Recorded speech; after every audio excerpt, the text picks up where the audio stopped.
Nation, what's going on? It's Mitchell Renz here, host of the Raiders Report. And coming up, I'm going to give you guys my Raiders mock game reaction. I'm going to go drive by drive. The way that the Raiders did it today, essentially it was Team Geno Smith, silver, up against Team Aidan O'Connell, black. Though I think the way that they kind of did it was more like AOC, Cam Miller, the 2s and 3s offense, up against the number 1s. But the later and later practice, Scott, the more and more they started mixing guys in. But the way, honestly, I kind of did this show today is Team Geno Smith up against Team AOC and Cam Miller. So Smith, silver, AOC, and Miller, Team black. It's good to see a lot of people at practice today. The atmosphere, I heard, was absolutely electric. Tom Brady was in the building. You know, you saw yesterday at practice, the Raiders had all of these different guys there, and you love to see that type of stuff from Pete Carroll. Overall, though, I heard a lot of fans were very impressed from what they saw today, especially on the offensive side of the football. Now, I know I'm not at the Chat Sports Studios.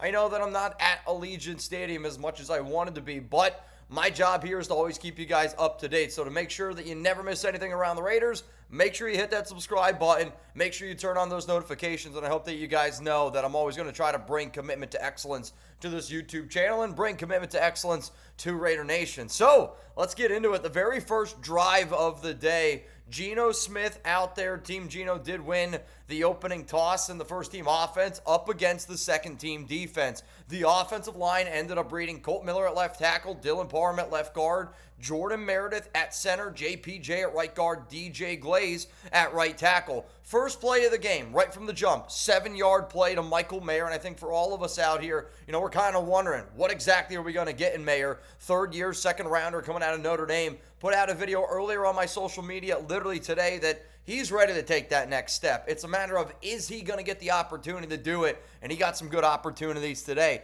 Geno Smith on that first drive, based on what I was told, 7 of 10 with about 60 yards. I'll also say this, and it was kind of funny. I had a few people that I was messaging throughout the entire game, getting notes, and I had people sending me stuff on social media. And again, shout out to all y'all, you know who you are, that were sending to me.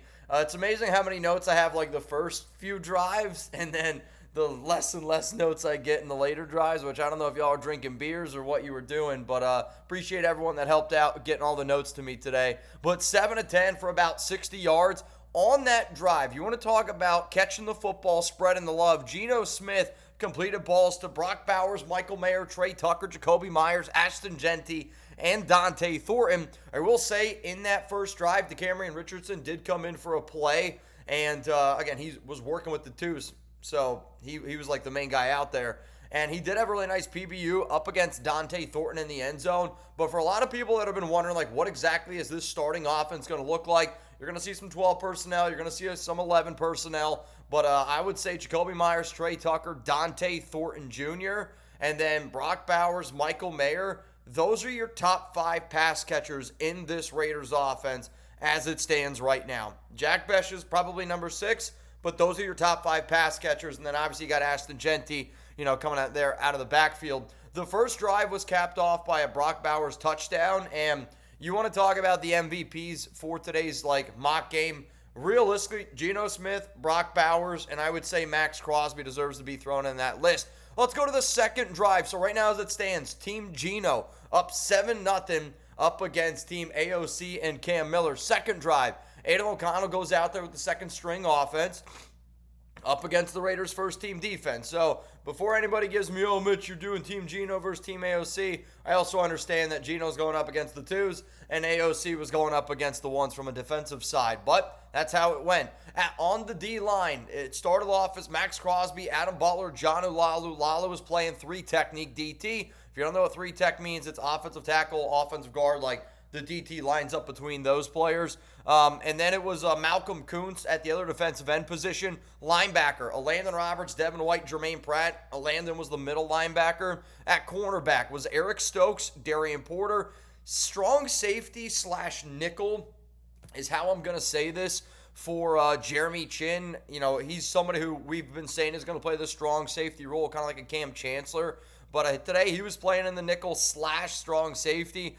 I would say at strong safety was Isaiah Paul-Mao, and then free safety, the high safety, that was actually Lonnie Johnson Jr. We're going to talk about more him in a little bit. Unfortunately, he suffered an injury. Hopefully, it's not season-ending, but if you guys can, give me some prayer emojis down below for Lonnie Johnson. Really hoping he's okay. The defense, though, did get a stop on the first drive. No points for the offense. AOC and Chip Kelly, you'll hear me say it often probably today. They try to attack the field, down the field as early and often as possible. Chip was really trying to, exploit that. I think he wants to show people, hey, man, we got an explosive offense with a lot of explosive players and the perfect quarterback to do it.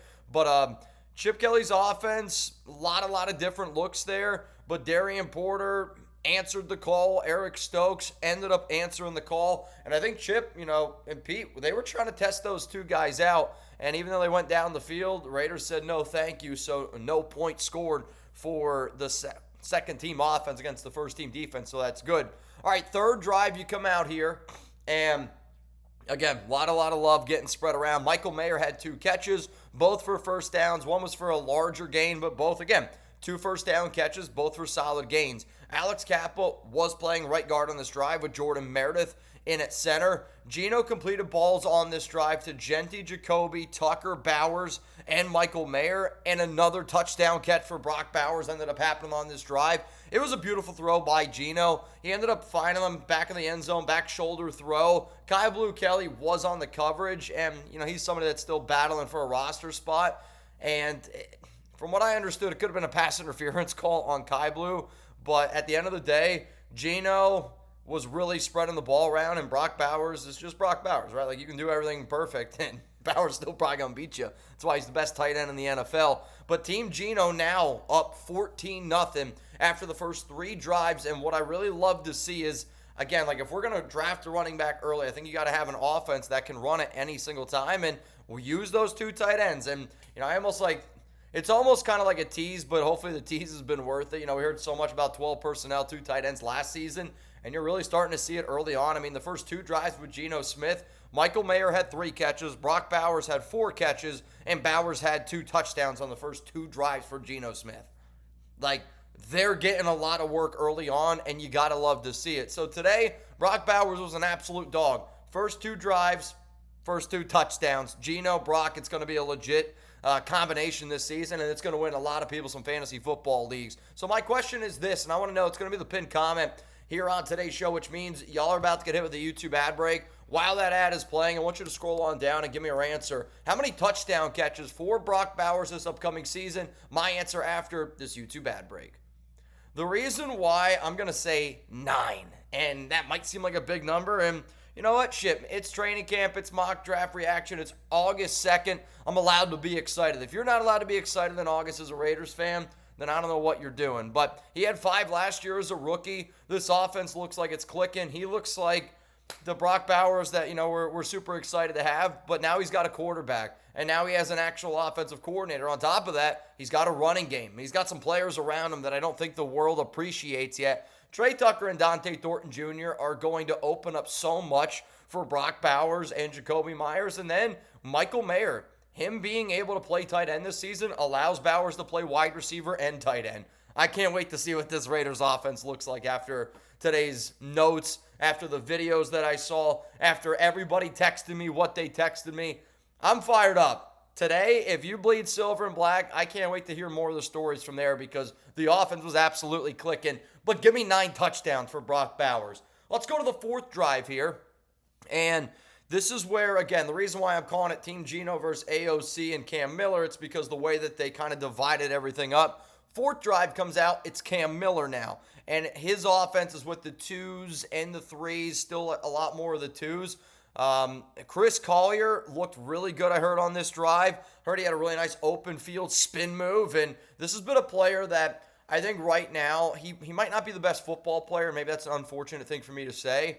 But he's somebody that's electric in open space. He's somebody that, he makes people look like, we used to always say, my dad used to always say when I was a kid growing up, he's like, oh, that kid out there looks like a wimpy deer on ice. Because, like when you get a guy that can just create moves in open space, you get guys that look jelly leg and they look like a wimpy deer on open ice. I don't know. It's how I'll say it. If you don't know where I'm from the 570 I'm not Amish, but I am from Amish country. But Chris Collier looked pretty good on that drive, and I think he's just showing that he's got some explosiveness, and that's a player that, for some of the Dylan Laube truthers out there, Chris Collier could absolutely end up getting a job over Laube, and I don't even know if Laube's going to end up getting a gig if they end up keeping 4 running backs.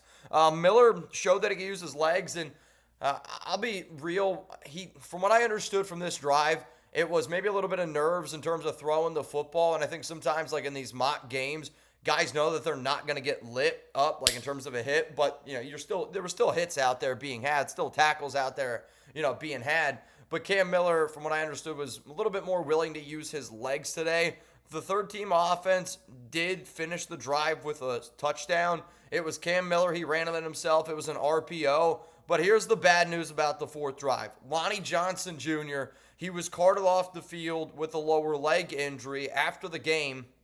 Pete Carroll, when he was talking to the press, I was literally like, the reason why I haven't put out the video yet is because I wanted to wait to see what Pete was going to have to say about Lonnie Johnson Jr. and the injury. He called it a lower leg injury. He did call it a significant injury, but I will say this. I did have a text message from somebody close to the medical staff, and essentially they told me that their original prognosis was they were hoping that it wasn't season ending. Now, here's the thing. I was told that message before Pete Carroll went out there and said it's a lower leg and it looks significant. So as soon as I got word that Lonnie went down, I started texting people. I started reaching out to some people. Fingers crossed on that one again. But as soon as we get an update, I will do my best to get you guys a video. If he's out for the season, I will do another video here at home. If it's just, maybe he's out like a few weeks or something like that, I'll probably get you guys a short. No matter what, though, give me a follow on social media, at Mitchell Renz 365, and make sure, again, you guys are subscribed to the Raiders Report because I will do my best to keep you up to date. So, with Lonnie Johnson Jr. going down, I just wanted to say this again because early on, if you remember from the second drive, he was getting a lot of look at the high safety spot, free safety spot, and this was somebody that was signed this offseason. And, I actually feel really bad for him because the other day at a press conference, he was like, I want to show a team that this is like where I want to be, and I want to stop moving. Like, I want to stop like moving my family essentially. And I follow Lonnie on Instagram, and he's always posting, awesome photos, awesome videos on his IG story of, his family. He's got some girls, and it's always like really, really cool to see. But if I'm the Raiders, I'm not going to lie to you. There are some free safeties that I'm going to call the number one guy. I'm going to pick up the phone and I'm going to call Justin Simmons. And if it's a significant injury, I do anticipate that the Raiders look to add a potential safety. I think Jordan Whitehead is the name to keep in mind. He's got a connection to John Spytek. Quandre Diggs played multiple seasons with Pete Carroll. Jalen Mills has a connection with one of the Raiders front office members, and his name right now is escaping me. I believe it's Andrew. And then John Johnson. That's been a name that's been floated out for the Raiders for multiple times. John Johnson, free safety. So those are 5 free safeties that I would at least, keep an eye out for. Just not a good situation with Lonnie Johnson Jr. Again, I feel horrible for him. Very close to the staff. Joe Woods, Marcus Robinson. Joe Woods does a lot of stuff in our secondary. Marcus Robinson's the DB coach. Those guys worked with him with the with the New Orleans Saints last season. So seriously, dude, prayers up to Lonnie Johnson. I'm really hoping he's okay. All right, let's go to the 5th drive here. And instead of Geno, it was Aidan O'Connell. And when I say instead, typically it was like, Geno, Aidan. It's kind of how I thought that they were going to do it. The way they ended up doing it was a little bit different. This time, they brought Aidan O'Connell out onto the field after the Cam Miller drive. I think, they wanted to see Geno, they wanted to see AOC, they went Geno, and then they went back to Cam. Well, now they go to AOC for the 5th drive, and the twos are back out there on the field. The first-team offense this time was Decamerion Richardson and Erik Stokes, and the reason why that I bring that up is because from what we've heard so far at training camp, it does sound like Stokes is the number 1 corner for this team, and Decamerion and Darien Porter are 2 and 3, Decamerion being number 3 at this point. Also, what I thought was interesting, Chris Smith was in for Lonnie Johnson Jr. If you would have asked me who I thought the Raiders were going to put in for Lonnie Johnson, if another safe were to go down, I would have said it would have been between, a guy like Tre Taylor. I don't think I would have said Chris Smith. I probably would have said Thomas Harper, but it looks like right now Chris Smith, it looks like they have a lot more confidence than what I've been told and from what I've been led on to believe. But, hey, good stuff there for Smith. He's got a good head on his shoulders. We'll see how that one ends up. It could also be the Raiders are just trying to see what they have in Chris Smith, because I've done a 53-man roster video recently, and Smith did not make that 53-man. So going to be something to watch. Jeremy Chin, again, playing a lot of nickel and at strong safety. Darnay Holmes on the 5th drive was getting some work in there at nickel. But the biggest play for the defense and the biggest play of that 5th drive is Aidan O'Connell drops back to pass, looking, strip sack, 98, Maxx Crosby, the Condor, and then picks up the football, runs it about 60, 70 yards. I don't know, honestly, the one video that I saw, it looked like he ran about 100 yards all the way down the field. And that strip sack, Maxx Crosby, touchdown Raiders, Team Geno, Silver, whatever you want to call it, up 21-7 up against Team Black. But, you know, I can remember when I went there last year for the mock practice game, whatever you want to call it. That one was, I still remember the date. It's crazy. Wednesday, August 14th, met up with David Zahn, met up with Taino Raider, Chugs and I. We went out there, and, you know, Max had a really nice play in that one as well. So good shit for the Condor. Very happy for him to be able to get that done. 6th drive, they just put Aidan O'Connell back out there onto the field. And I'll say this is when I start getting less and less notes. So the people sending me the notes, I got to know what beers you guys were drinking. AOC did end up finding Phillip Tour set for a touchdown. And that was the note that I got in the 6th drive. 21-14 is the score now. Team Geno, Team Silver still up. 7th drive, Geno Smith back out here on the field. And I think what you're starting to see is they were just trying to test out as much as they possibly could with some different looks, some different players. There were guys constantly coming in and out at this point. And again, they're just trying to test it out. So you're just going to see me kind of highlight some of the big stuff that ends up happening on these drives.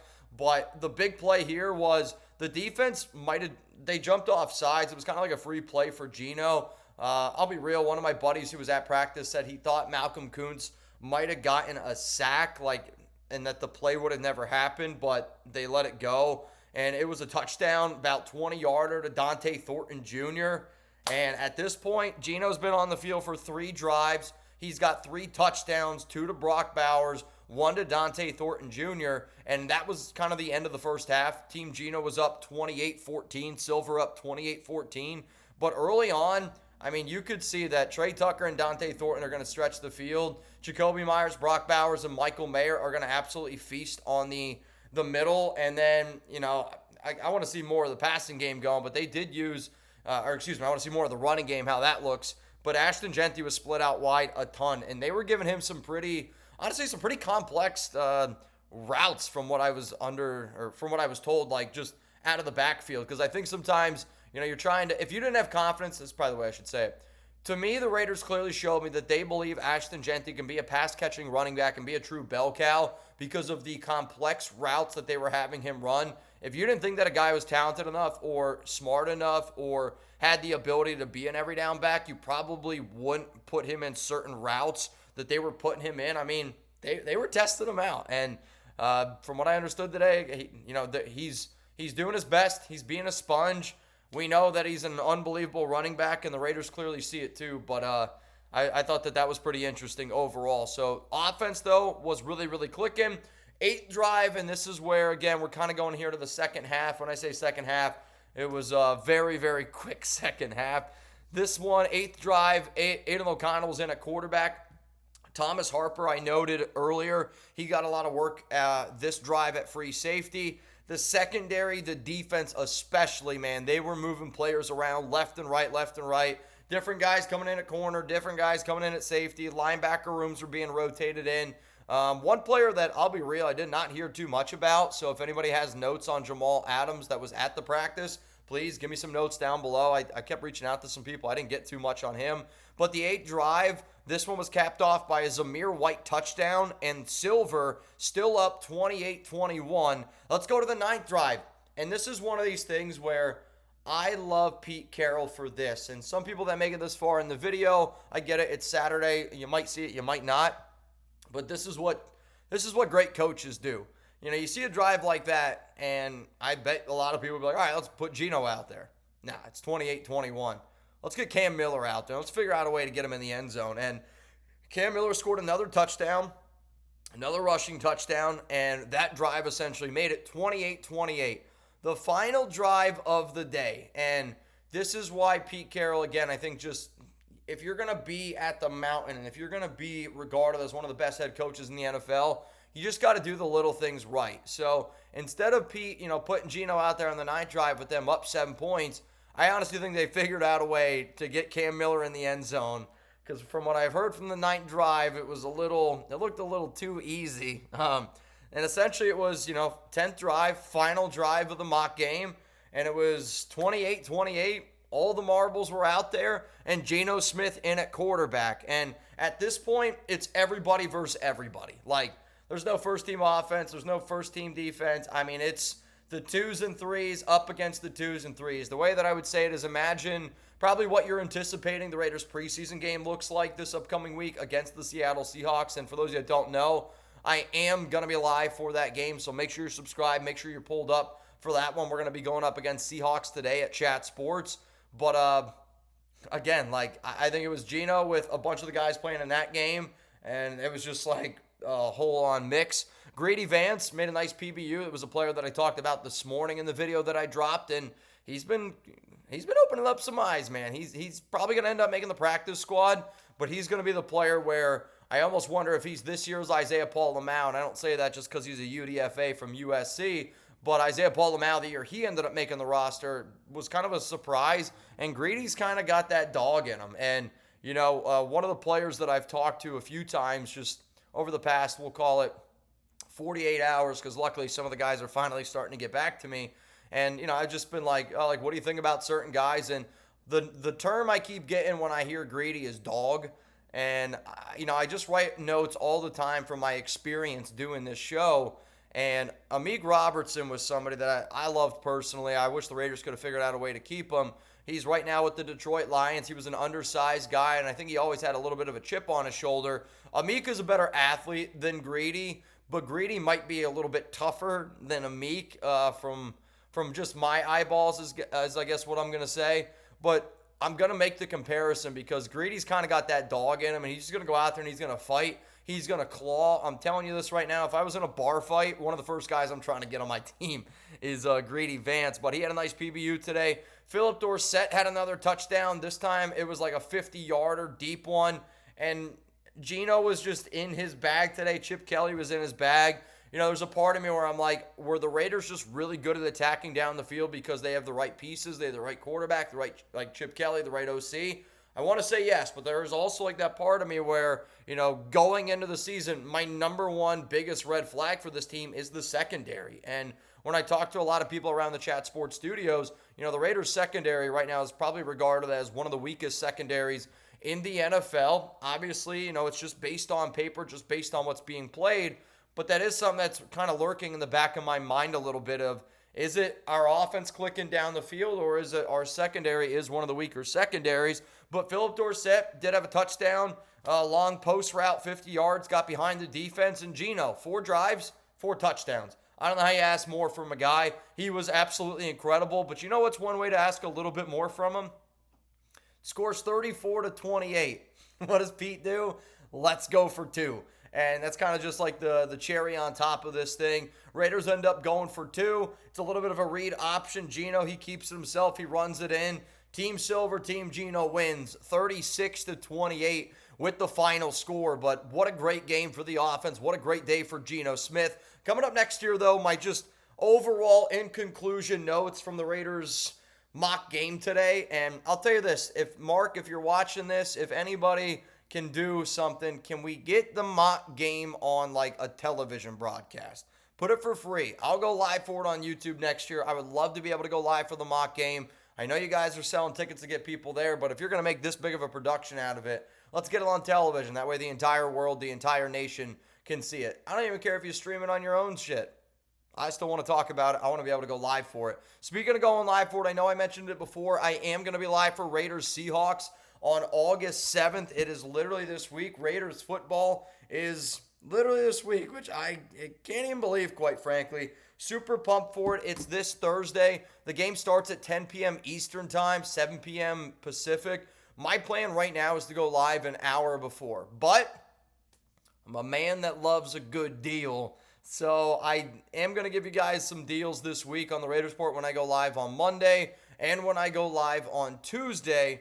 And if you guys are down to get down, then we're going to go live potentially 2 hours before early on that Thursday game. So just, something to keep in the back of y'all's mind, something to just keep out there. But hope to see you there. We are doing a subscribe battle up against our Seahawks channel this week because, the way that I am, I'm going to compete against them just like I want the Raiders to compete against Seattle. So right now in the month of August, the Raiders Report has 77 new subscribers. Our Seahawks channel has 28. We have the lead now, but I'm going to be honest, I want to absolutely destroy that channel in subscribers this week. I want to show my bosses Raider Nation is better than the 12s. I want to show my bosses that Raiders Report deserves more love than Seahawks Today. And you know what? I bet you they're saying the exact same shit over there. So if you can, hit that subscribe button. Let's show the world that Raider Nation is truly the best fan base. All right, let's get into just my overall notes. We'll put a bow on this show. Geno Smith, spectacular. 4 drives, 4 touchdowns.